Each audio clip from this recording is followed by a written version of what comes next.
par deux pôles de l'opposition. Ce qui fait que l'électorat de l'opposition va se diviser. Et comme élection bi, raw gàddu la. ñoom ils sont en train de faire le jeu du pouvoir. Donc ça veut dire que bu fekkee ñoom mënuñu booloo seen biir nañu reyante nañ dóorante ay sièges ba fexe ba def benn liste unique. bu ñu ko deful bu ñu perte ay élections yenn villes yi qu'ils prennent la responsabilité d'assumer leur responsabilité unique. C'est-à-dire seen responsabilité mooy oublier leurs égos. seen responsabilité moo doon nu ku nekk fàtte boppam. Le schéma politique est très simple et classique. C'est-à-dire, à Saint-Louis, on a qui aujourd'hui? À Cheikh Bamba Dièye, il est de l'opposition, etc. C'est le meilleur profil.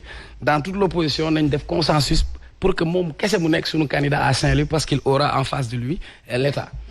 Il y a deux personnes, il y a Malick Gakou, il y a Ahmed Aïdara. Non, il faut nous ñu xool contraindre kenn ki nañu ànd parce que bu ñu ko deful tel à Dakar Macky il a la possibilité aujourd'hui à Dakar il peut avoir Diouf Sarr il peut avoir Amadou Ba il peut avoir keneen mais Macky il a l'appareil de l'État ku mu ci woo ne la lemal sa loxo bàyyil kenn dem au moins dina am unicité boobu mais à Dakar déjà dans le camp de Khalifa Sall la dame Wardini est candidate Barthélémy est candidat Khalifa n'a pas eu le courage de se prononcer ensuite beneen phénomène électoral bi moi je connais le phénomène du PUR. Je veux dire, il y a deux partis ñoo xawoon nduroo c'est Bës du Ñakk ak PUR.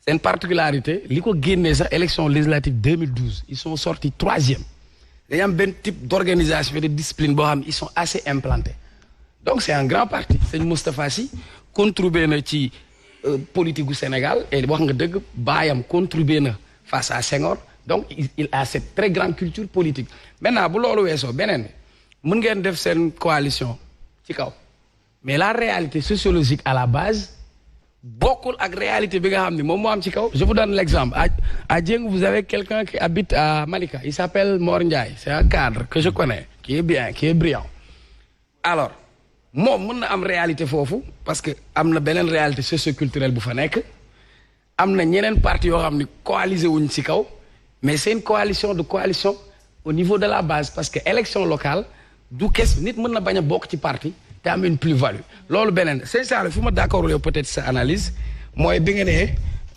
élection locale yi déterminé wul dara pour man élection locale yi dafay déterminer la réalité politique Boubacar Sàng dafa wax ni élection présidentielle passée. Tu m'as pas bien compris. On n'a pas dit ça hein. Tu m'as pas bien compris waxee fi ngay waxee de. D'accord kon j'étais mal compris. D'accord. Donc moi je reprécise ma pensée. Après les élections présidentielles le deuxième qui est arrivé dafa dem fekk le régime. La plupart ñi ànd ak moom ñenn ñi ils se sont détachés pour dire leur ancrage dans l'opposition.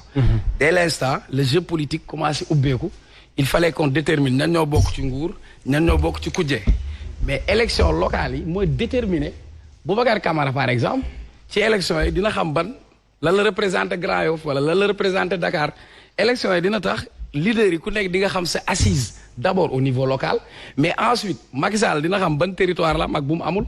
élection locale yi nii ci la Macky di xamee ndax day defi troisième mandat wala du ko def. D'accord lii dafa mel ni comme ngay dem coupe du monde nga am chance dem coupe d'Afrique si coupe d'Afrique ngay xam ndax sa équipe baax na wala baaxul et ensuite quand on parle de légitimité politique la légitimité politique elle s'acquiert à partir de la base c'est-à-dire il y a des partis yoo xamante ni sa bàjjen moo si bokk sa nijaay amoo ñetti nit parti Sénégal yi fii. élection législative yi bu leen yeewul 2017 qu'est-ce qu'on s'est retrouvé avec 47 listes da ngay gis kuy nelaw amul dépense on t'appelle. am nga récépissé waaw kaan jox la demal nga campagne pour jaxase carte gi législative yi passé opposition bi seen ñaari liste yooyu ñu defoon loolu mooy dañoo créer loolu Macky Sall boulevard maintenant si vous vous retrouvez à une coalition autour du PDS une coalition avec Sonko et certains d'autres loolu lu muy def mooy électorat naturel de l'opposition dina disperser wu en deux cas et ça fait le jeu du pouvoir maintenant su ngeen ko defee nag suba lu leen ci fekk assumez vos responsables pour dire que bi ngeen war a déggoo war a juboo am benn intérêt commun vous avez fait des calculs politiques et ça a retombé sur vous. Justement sur ça parce que